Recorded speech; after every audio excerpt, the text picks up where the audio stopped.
Yun bang kakainin ka kahit wala kang hugas? Hindi mo na lang ang kaya kong kainin. Gusto ko yung bibingka mo. Hotdog mo!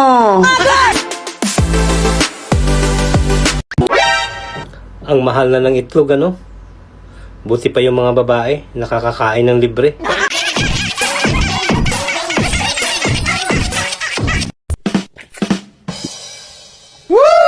Sa sobrang mahal ng bilihin, mani mo na lang ang kaya kong kainin. Ayaw ba pumasok? Malambot.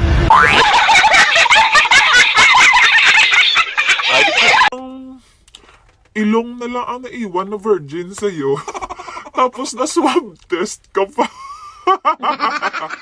Tinunta ita. Unang pasok ngayon taon. Tanong ko lang. Ate, may pumasok ba sa'yo?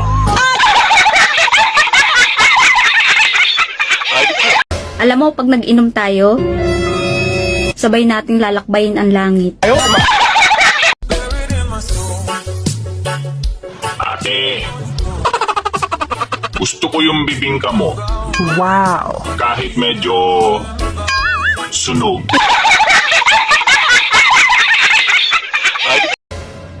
Gusto mo ipag-drive kita? Basta ba ikaw ang mawak ng kambyo? Saan mo gusto ipasok? Pera? Segunda? Or kwarta na? Sa'yo. Hanapin mo yung lalaking mamahalin ka ng walang katumbas. Yun bang kakainin ka kahit wala kang hugas?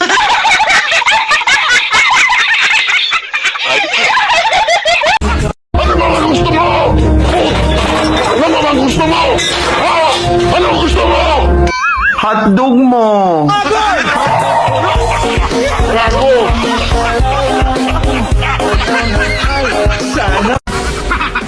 Nagselos-selos pa ako.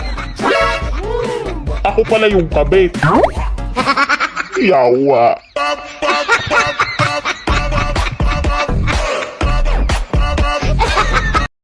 Hoy babae, uunahan na kita. Break na tayo. Bakit? Naging tayo ba? Guys, kailangan ko ang tulong ninyo. Ano bang mas maganda? Kain muna bago pasok? Or pasok muna bago kain?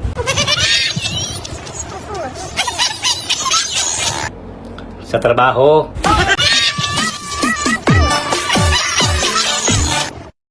Sa totoo lang, mahirap kalabanin ang libog. Kaya kinampihan ko na lang. Ang babaeng hindi marunong magluto, sila ang tunay na maganda at seksi. Pero walang kwentang maging asawa.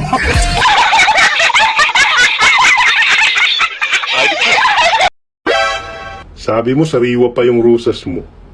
Eh bakit ang sinilip ko'y maitim na? Kulubot na kulubot pa. Scammer.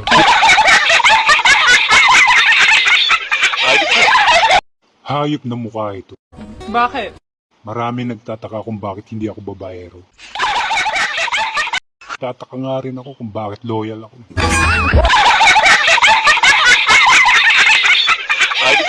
Pipil mong may kulang sa'yo? Paano masabi? Ay, ako na yan.